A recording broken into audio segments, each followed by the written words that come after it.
sebagaimana yang sudah pernah juga pemerintah sampaikan bahwa sampai hari ini pemerintah tetap berkomitmen ya, sesuai dengan rencana adalah untuk menyelesaikan pembangunan IKN ini secepat-cepatnya. Nah, sebagaimana yang saudara-saudara ketahui, sekarang otorita IKN sedang bekerja keras, diminta oleh Bapak Presiden untuk sesegera mungkin menyelesaikan. Kemarin hitung-hitungannya kurang lebih kita berharap dalam 3 tahun ke depan bisa selesai sarana prasarana yang diperlukan untuk menjalankan pemerintahan yang di sana akan menampung fungsi-fungsi eksekutif, fungsi-fungsi legislatif, dan fungsi-fungsi yudikatif.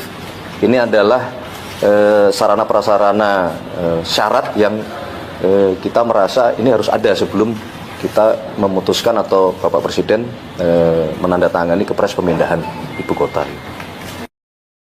Dengan Pak Presiden Prabowo Subianto, saya bisa jamin dan katakan komitmen Presiden Pak Prabowo Subianto ini nyata terhadap keberlanjutan IKN dengan satu, alokasi anggaran untuk IKN justru ditambah di saat sedang dilakukan efisiensi.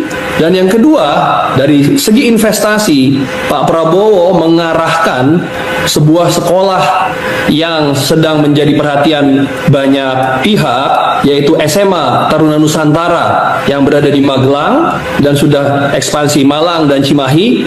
Beliau memerintahkan agar SMA Taruna Nusantara dibangun di IKN, Ibu Kota Nusantara. Oke.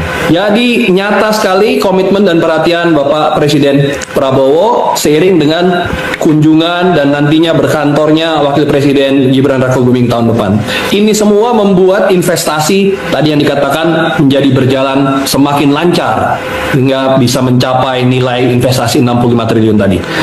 Baik, itu dia update terbaru ya terkait dengan proses pembangunan begitu di kawasan IKN. Kemudian ada dana juga yang terus ditingkatkan begitu untuk bisa meningkatkan ketersediaan infrastruktur ya, baik dari sisi jalan kemudian juga bangunan-bangunan. Nah, lantas kalau kita bicara mengenai bangunan, kemudian fungsi apa saja yang saat ini sudah tersedia di IKN berarti Pak? Ya, baik. Pertama, kalau kita bicara bangunan adalah yang paling pertama dibangun oleh APBN, anggaran negara, dan ini membangun istana negara yang sudah selesai, sudah diresmikan oleh Presiden ke-7 Joko Widodo. Kemudian ada Istana Garuda dan kantor-kantor kementerian. Yang sekarang sudah selesai adalah kantor Kemenko, ya, Kementerian Koordinator. Ada 4 kantor Kemenko, salah satunya ini sudah selesai, ya, Kemenko 3. Kemudian yang juga penting adalah sudah selesainya hunian ASN, rusun atau saya boleh menyebutnya apartemen. Ini apartemen IKN. Ya, kami otorita IKN 550 orang ASN itu sudah tinggal di apartemen ASN IKN ya sejak bulan Maret di bulan Ramadan yang lalu. Sehingga jelas bukan hanya bangunan fisik tapi juga ekosistem populasinya ini sudah mulai mengisi IKN, dan mulai bulan ini juga bertambah lagi dengan 570 CPNS, darah-darah muda ya, generasi muda ASN masa depan yang akan juga mengisi kota ini, sehingga sekitar 1.100-1.200 ASN akan berkantor, akan tinggal, akan hidup di Ibu Kota Nusantara ini, menyusul yang pertama yang 550 orang. Jadi semuanya ya baik Mas Parsoto, itulah ya PBN ya. Nah, kemudian investasi swasta dari 49 perusahaan dengan 65 triliun tadi yang sudah beroperasi, ada 2 hotel Swiss Hotel dan Hotel Kubika, 2 rumah sakit Hermina dan rumah sakit Mayapada. Kemudian yang berkaitan dengan listrik energi terbarukan, ada pembangkit listrik tenaga surya 50 MW dibangun oleh PLN dan investor dari Singapura, Semcorp.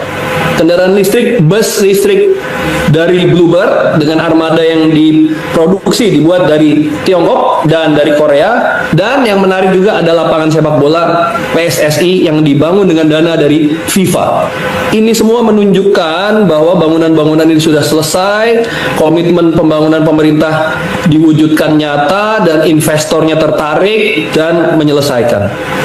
Ya, itu dia beberapa bangunan, ada Istana Kepresidenan, kemudian kantor Kemenko, ada juga apartemen untuk ASN, 2 hotel, 2 rumah sakit, dan juga PLTS begitu untuk menopang dari sisi ketenaga listrikan di sana. Dan menarik juga nih, Kepala Otorita IKN Pak Basuki Hadi Mulyono menyebutkan investasi yang telah masuk ke IKN ini sudah mencapai 65,58 triliun begitu hingga bulan Mei 2025 ini. Lantas siapa saja, kemudian jenis investasi yang masuk ke IKN itu apa saja, kita Ya, betul. 65 triliun rupiah hingga Mei 2025, di mana 58 triliun diantaranya berasal dari tahun 2023-2024 yang sudah di groundbreaking di era Presiden ke-7 Joko Widodo.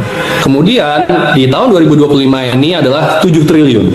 Nah, semua investasi ini sudah ditegaskan melalui surat komitmen letter of intent yang disampaikan nilai investasinya dan sudah diikat dalam sebuah perjanjian kerjasama atau PKS tentang lahan IKN ya untuk membangun, dan mereka punya komitmen untuk membangun yang tahap awal itu dalam 1,5 tahun, dan untuk yang tahap kedua yang 2025 itu untuk membangun mulai di tahun 2025 ini. Jadi sektornya bermacam-macam, mulai dari rumah sakit tadi yang sudah selesai, kemudian hotel, kemudian ada pendidikan, kemudian ada lifestyle, nantinya akan ada shopping center, ya, kemudian juga perbankan, ya, ada 4 bank pemerintah, kemudian ada bank swasta juga BCA, dan bank kebanggaan Provinsi Kalimantan Timur dan Kalimantan Utara BPD Kaltimtara, dan juga infrastruktur pendukung seperti logistik misalkan, ya, dan juga ini yang nggak kalah penting adalah hadirnya kantor Bank Indonesia, ya. Tadi saya sebutkan ada bank-bank negara. Nah, di sini sudah ada kantor Bank Indonesianya juga. Kantor BI sudah berdiri dan sudah kita pakai rapat minggu lalu kantor Bank Indonesianya. Ya, Pak Bas juga menyebutkan begitu bahwa nilai investasi yang bertambah, ada 6 investor baru ya Pak ya, dengan komitmen tadi modalnya sekitar 3,5 triliun. Nah, ini investor dalam negeri kah atau investor asing yang masuk di IKN, Pak Agung? Ya, jadi 6 itu adalah yang terakhir yang ditandatangani di bulan Mei lalu. 6 itu ada 1 yang kalau boleh dikatakan asing, tapi tentu mereka sudah hadir di Indonesia dan bekerja sama, yaitu Australia Independent School, sekolah internasional dari Australia, ya. Kemudian yang 5 lagi ini adalah para investor dalam negeri, investor merah putih, pelopor, ya. Yang pertama adalah local champion, ya, jagoan di Balikpapan dan Samarinda di Kaltim, ada yang namanya Maxi.